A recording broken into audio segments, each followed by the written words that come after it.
नमस्कार। आज के अपने इस वीडियो में हम बात करने जा रहे हैं कि एक महिला थी जिसकी एंजाइटी पिछले 15 साल से ठीक ही नहीं हो रही थी। उसने हर तरह के इलाज कराए, सब चीज़ कराई, पर जो उसकी एंजाइटी थी वह ठीक ही नहीं हो रही थी। अब ठीक ही नहीं हो रही थी का मतलब ये है कि अगर मान लीजिए वो एंजाइटी से परेशान थी तो उस समय उसने क्या किया, डॉक्टरों को दिखाया। जब डॉक्टरों को दिखाया तो डॉक्टरों को दिखाने के बाद उसकी मेडिकेशन चालू हुई और उसने मेडिसिन लेना शुरू कर दिया। मेडिसिन खाने पर उसे थोड़ा बहुत आराम मिला और यह सिलसिला लगातार चलता रहा। कुछ दिनों तक वह मेडिसिन लेती रही, उसे अच्छा लगता रहा और उसने यह सोचा कि अब मैं एंजाइटी से फ्री हो गई हूँ। लेकिन अपने कामों में इतनी व्यस्त थी कि सिर्फ वह गोलियां खा लेने का समय निकाल लेती थी, यही बहुत था। पर लेकिन उसे और भी कुछ करने का समय नहीं था और इसी तरह से उसकी जो दवाइयाँ गोलियां थी वह रेगुलर थोड़ा थोड़ा बढ़ती भी गई। पर लेकिन जो उसकी एंजाइटी थी वह एज इट इज थी, मतलब ना घट रही थी ना बढ़ रही थी। लेकिन कुछ समय बीतते बीतते उसकी जो एंजाइटी थी वह बढ़ने लगी, मतलब घटने की जगह बढ़ने लगी। वह रेगुलर डॉक्टर्स विजिट करती, उसकी जो दवाइयों के डोज थे वह लगातार बढ़ने लगे, लगातार बढ़ते ही रहे और वह उसने अपना जो काम था उसको जारी रखा।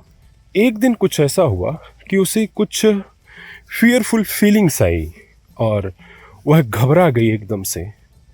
जब घबरा गई तो उसकी जो दिल की धड़कनें थी बहुत तेज़ हो गई और जब तेज़ हो गई तो उसने सोचा कि शायद उसके हार्ट में कुछ गलत है और वह सीधे हॉस्पिटल भागी। उसे ऐसा लगा कि शायद उसको हार्ट अटैक आने वाला है।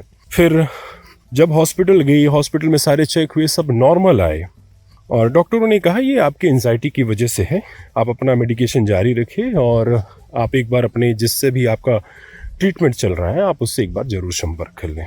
हॉस्पिटल से फुर्सत होके उसी दिन उसने अपने डॉक्टर से विजिट करी और विजिट करने के बाद उसने सब कुछ अपने साथ जो हादसा हुआ उसके विषय में बताया। डॉक्टर जो थे उन्होंने बोला कि यार कुछ नहीं, यह नॉर्मल सा एंजाइटी अटैक है और ये दवाइयाँ मैं थोड़ा सा और कुछ बढ़ा देता हूँ, अब ठीक हो जाएगा। हाँ, मैं एक टैबलेट दे रहा हूँ, जब आपको ऐसी फियरफुल फीलिंग्स आए तब आप इस टैबलेट को खा लीजिएगा। अब वह रेगुलर से डरने लगी क्योंकि एक बार पैनिक अटैक आता है, एंजाइटी अटैक आता है तो उसमें व्यक्ति ना एकदम से धीरे धीरे वह सोचकर भी उसको बनाने लगता है। नहीं भी आ रहा होता है तो भी उसे ऐसा लगता है कि आ रहा है। थोड़ी सी भी चीज़ हुई तो उसको घबराहट हो गई, कहीं बहुत तेज़ से साउंड बजा तो उसको घबराहट हो गई, बहुत तेज़ से किसी ने चिल्लाया तो उसको घबराहट हो गई। तो ऐसे करते करते वह इस पैनिक अटैक्स, एंजाइटी अटैक्स के जाल में फंसती रही और धीरे धीरे उसके जो डोज थे दवाइयों के वह भी बढ़ने लगे और वह कहीं ना कहीं थोड़ी हेल्दी होने लगी और उसका चेहरा जो था वह मुरझाया रहने लगा। अब उसका जो स्थिति था, जो उसके मानसिक स्थिति थी, उसकी वजह से जो था उसके कार्य पर भी असर पड़ने लगा क्योंकि उसने क्या किया, धीरे धीरे ऑफिस जाना बंद करने लगी। मतलब हफ्ते में सिर्फ 3 दिन ऑफिस जाती, तो ऐसे ऑफिस में भी बहुत परेशानी होने लगी, लोग उसे बहुत भला बुरा कहते हैं। और इस तरह से उसने क्या किया कि कहीं ना कहीं अपने आप को एंजाइटी और पैनिक में घर में एक बंद करने की कोशिश करने लगी क्योंकि जिसे घर से बाहर निकलने का डर रेगुलर से सताने लगा और कहीं ना कहीं अब वह हर समय इसी सोच में रहती कि यह कैसे ठीक होगा। दवाइयाँ खा रही थी, दवाइयों से बस सिर्फ वह रिलैक्स हो रही थी, मतलब अपने आप को शांत बस रख पा रही थी। लेकिन दवाइयों का असर जैसे ख़त्म हो वह फिर से पुनः एकदम पैनिक हो जाए, एकदम नेगेटिव सोचने लगे और अवसाद के घेरों में वह डूब जाए। अब उसे ऐसा लगा, जब 14 साल ऐसे करते करते बीते और ऐसा लगा कि शायद ये जो एंजाइटी है, ये शायद जो पैनिक अटैक्स हैं, इससे इंसान कभी निकल नहीं पाता है। और इसके साथ एक बार और घटना घटी थी कि वह जो माइंड सेट था इसको हमेशा रहा। किसी डॉक्टर के पास गई थी और उस डॉक्टर ने उसे यह कह दिया था कि अभी तो फ़िलहाल इस मेडिसिन का सेवन करना ही पड़ेगा और अभी इसका मात्र एक उपाय अभी यह मेडिसिन ही है। फिर इसने उसकी पुष्टि करने के लिए बाहर बैठे किसी कंपाउंडर से पूछा कि क्यों भैया, ये कभी एंजाइटी जो होती है कभी ठीक होती है? अब कंपाउंडर तो कंपाउंडर ही ठहरा, उसने कह दिया नहीं, ये कभी नहीं ठीक होती है, इसका लास्ट ऑप्शन ये मेडिकेशन है, अगर मेडिकेशन लोगे तो ठीक है, शांत रहोगे, और नहीं लोगे तो हर समय आप ऐसे ही रहोगे, आपकी कंडीशन धीरे धीरे बहुत बदतर हो जाएगी। अब उस कंपाउंडर की बात सुनकर उसने उस बात को मन में बिठा लिया था। अब बिठा लिया था तो बस उसके पास एक ही रास्ता था कि वह सिर्फ दवाई खाए और नेचुरल तरीके भाड़ में जाएं। जब इस बात को 15 साल बीते तो अब स्वाभाविक है, व्यक्ति क्या होता है कि लगातार नेचुरल तरीके से ठीक होने की कोशिश करता है, लेकिन शायद इन्होंने कभी नेचुरल तरीके से ठीक होने की कोशिश ही नहीं करी। लेकिन लोग इसे कहते थे कि यार इसका एक अल्टरनेटिव ट्रीटमेंट होता है और बहुत अच्छा ट्रीटमेंट होता है, इसमें कॉग्निटिव बिहेवियर थेरेपीज होती हैं, सेशंस होते हैं और इसमें आयुर्वेदिक इलाज होते हैं और जो बहुत ही ज़्यादा फायदेमंद है। लेकिन क्या था कि जो वह पुरानी बातें थी वह उसके दिमाग में थी। वह पुरानी बातें क्या थी कि यह दवाइयों के बगैर ठीक ही नहीं होता है और वो भी यह इन दवाइयों का इस्तेमाल करना चाहिए। तो उसने कभी इन सब विषय में सोचा ही नहीं।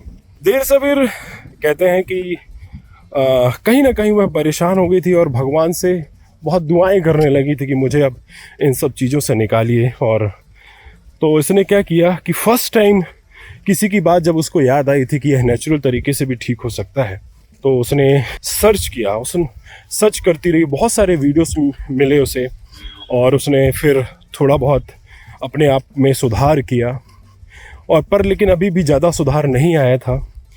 धीरे धीरे उसने रेगुलर सर्चिंग जारी रखी और कहीं ना कहीं उसकी स्थिति भी थोड़ी बेटर रही, क्योंकि उसने अब निकलने की सोचने लगी। उसने जो उसकी स्थिति थी उसको उसने एक्सेप्ट ना करने की जगह उससे निकलने के लिए सोचा। उसने सोचा कहीं ना कहीं तो इससे निकलने की राह जरूर मिलेगी, काश पहले सोच ली होती। फिर इन्हें देर सवेर हमारा एक वीडियो मिला एंजाइटी से रिलेटेड, तो इन्हें हमसे कांटेक्ट किया और उस कांटेक्ट में उन्होंने अपने बारे में सब कुछ बताया कि उन्हें एंजाइटी हुई, फिर एंजाइटी की उन्होंने दवा खाते रहे और दवा खाने के बाद फिर उसे पैनिक अटैक्स आए। पैनिक अटैक्स आने के बाद फिर वो और निराशा में चली गई। इन सब बातों के बीच जब मैंने उनसे कुछ सवालात किए कि क्या कभी आपने नेचुरल तरीके से ठीक होने की कोशिश करी थी, तो उन्होंने वही सब बातें रिपीट करी कि नहीं, मुझे तो बोल दिया गया था कि आप नेचुरल तरीके से ठीक नहीं हो सकते। तो फिर मैंने कभी इस विषय में कभी सोचा भी नहीं और मैं अपने काम में इतना व्यस्त थी तो मैंने कभी इस विषय में सोचना भी नहीं चाहा। तो मैंने कहा अच्छा एक बात बताइए, आपका जो डेली रूटीन क्या है और आप अपने शरीर के लिए क्या करते हैं? तो उन्होंने बताया डेली रूटीन में रात को 12 बजे, 1 बजे, 2 बजे तक सोना और सुबह ऑफिस जैसे उसका 10 बजे रहता है तो 8:30 उठना, तैयार होना और ऑफिस चले जाना।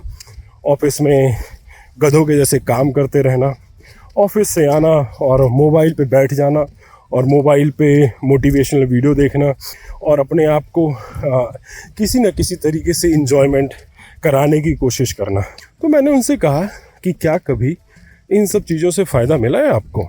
उसने बोला नहीं, जब मैं कुछ मोटिवेशनल वीडियो देखती थी तो थोड़ी देर के लिए आराम लगता था और उसके बाद फिर वैसी हो जाती थी और देर सवेर इनका असर भी मुझ पे होना बंद हो गया था। ठीक है। और मैंने कहा आप खाने वाने का क्या करते हैं? तो उन्होंने बोला खाने का तो घर में खाना रहता है, मैं बनाती भी हूँ, पर लेकिन मैक्सिमम टाइम मैं घर से बाहर ही खाती हूँ और मुझे घर के बाहर का ही अच्छा लगता है। तो ये सब जब चीज़ें उन्होंने मुझसे बताई तो हमने सबसे पहले उनका जो था रात में लेट नाइट तक जगना बंद करा दिया, क्योंकि मैंने उनसे एक शर्त रख दी कि आप मेरे पास तभी रहेंगे जब आपको मेरी बातें माननी पड़ेंगी। तो अब उसे ठीक होना था तो उसने हामी भर दी। हमने उन्हें 10 बजे सो जाने के लिए कहा और 10 बजे जब सोएं तो 9 बजे आप अपना मोबाइल बंद कर दें, ठीक है? और मोबाइल में किसी भी प्रकार का कोई भी चीज़ नहीं देखना है। जो आपके काम के फ़ोन आते हैं आप उस फ़ोन पे बात करिए और अलग हो जाइए। हमने कुछ उन्हें चीज़ें बताई थी, होमवर्क बताए थे, वो सब होमवर्क उन्हें करने थे घर पे।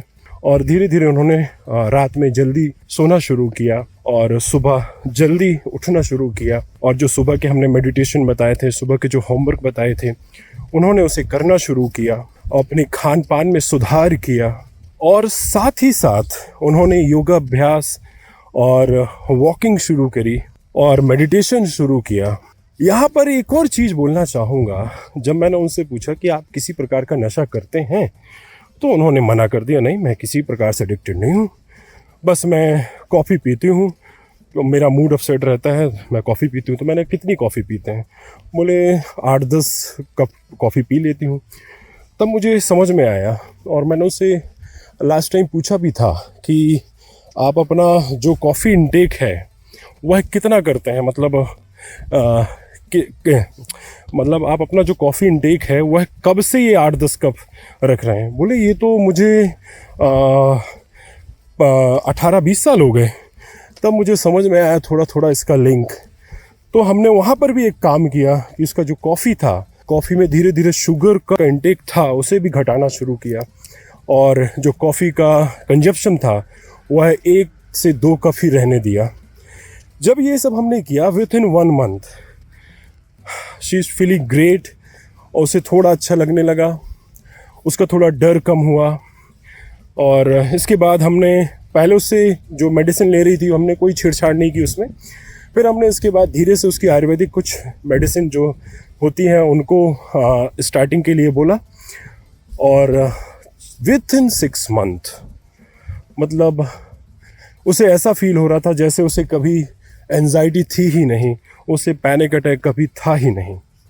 बस थोड़ी सी अज्ञानता और थोड़ी सी अलाली, और जो उसने बताई गई चीज़ों को अडॉप्ट कर लिया था कि जैसे एंजाइटी कभी नेचुरल तरीके से ठीक नहीं होती है, और उसने ये बात मान ली थी। और वह एक इससे गलती उसके ऊपर भारी पड़ गई। लेकिन ठीक है, इन सब चीज़ों से सीखा और अपने आप को बेहतर बनाया। और धीरे धीरे जब 6 महीने के बाद वह रिकवर हुई और उसकी जो लाइफ थी वो बहुत बेस्ट हो गई, बेटर हो गई। तो दोस्तों, मेरे आपसे एक रिक्वेस्ट है कि इन सब चीज़ों से आसानी से निकला जा सकता है। बस आप थोड़ा सा धैर्यता रखें, थोड़ा सा पेशेंस रखें, और जो नेचुरल क्योर होता है आप उस नेचुरल क्योर की तरफ जाएं। क्योंकि जब आप नेचुरल क्योर की तरफ जाते हैं तो यह जो चीज़ होती है यह परमानेंट ठीक होती है, इसमें मैनेजमेंट नहीं होता है। क्योंकि यह जो दवाइयाँ आप लेते हैं यह केवल मैनेजमेंट है, और इस मैनेजमेंट से कुछ नहीं हो सकता। जैसे इंसान अपने गुस्से को, अपने डर को काबू करने के लिए शराब पीता है, ठीक उसी तरह से इन मेडिकेशन का भी असर होता है। तो मैनेजमेंट के लिए ठीक है, बट लेकिन अगर आपको परमानेंट छुटकारा चाहिए तो कहीं ना कहीं नेचर का सहारा लेना पड़ेगा, नेचुरल तरीके का सहारा लेना पड़ेगा, तभी आप इन सब चीज़ों से बाहर निकल पाएंगे। तो कैसी लगी है वीडियो? अगर वीडियो पसंद आई हो तो अपने जो भी चाहने वाले लोग हैं, जो परेशान हैं, बहुत परेशान हैं, तो उनसे यह वीडियो को ज़रूर शेयर करें जिससे उनकी मदद हो पाए। आज के लिए इतना ही, धन्यवाद।